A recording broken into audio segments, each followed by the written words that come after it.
on independence. Glenn Campbell, BBC News, Holyrood.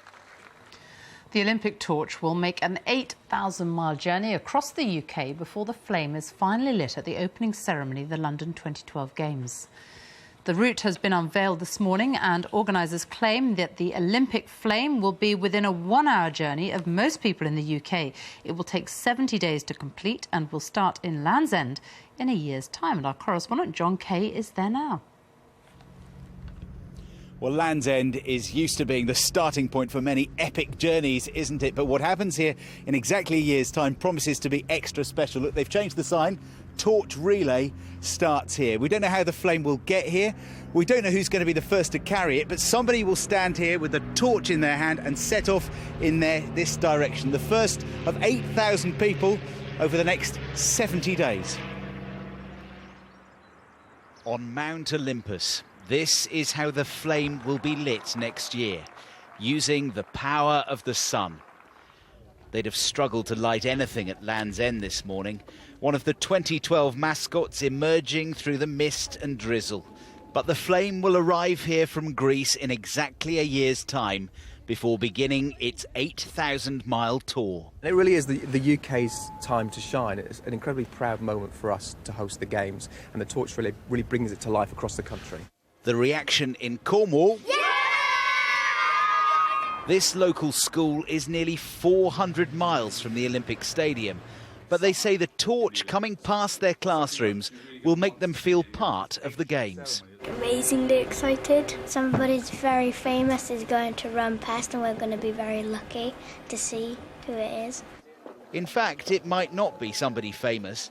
Although there will be celebrities and sports stars along the route, the organisers want what they call 8,000 local heroes, nominated by the public to carry the torch. To be part of that would be amazing, and just out of this world if I get an opportunity to run with it. It's the Olympic Games. Who wouldn't be out and want to be part of all of this? It's a great excuse to have a party of some sort. If this remote corner of Britain seemed busy today, wait till this time next year. And we've heard several hotels around here have already got booked up since this was announced this morning. But of course, it's not just Cornwall that's benefiting. Cornwall is where it starts. But let's talk to some of our reporters around the route. Let's go first to North Wales. Our correspondent Rhun ap Iorwerth is in Bangor to tell us how the route will be affected there. Rhun.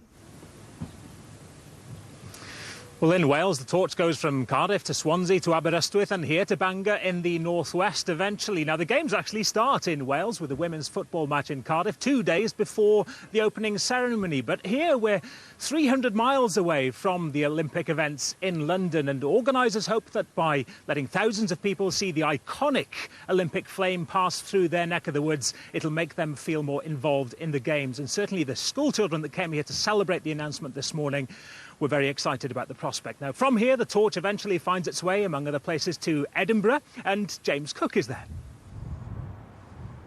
Yes, it'll arrive here in Scotland on the 8th of June, and it will visit 5 Scottish cities and 3 islands. And that will present some logistical challenges because it'll be travelling to Orkney in Shetland, the northernmost point in the British Isles, in 1 day before travelling the next day to the Isle of Lewis and then back to the mainland. So apart from anything else, organisers will have to keep this flame safely alight on board aeroplanes. They say they do have a plan to do so. If the weather today is anything to go by, they'll have to keep it alight in the gales as well. It will head south, though. Helen Astle's in Leicester.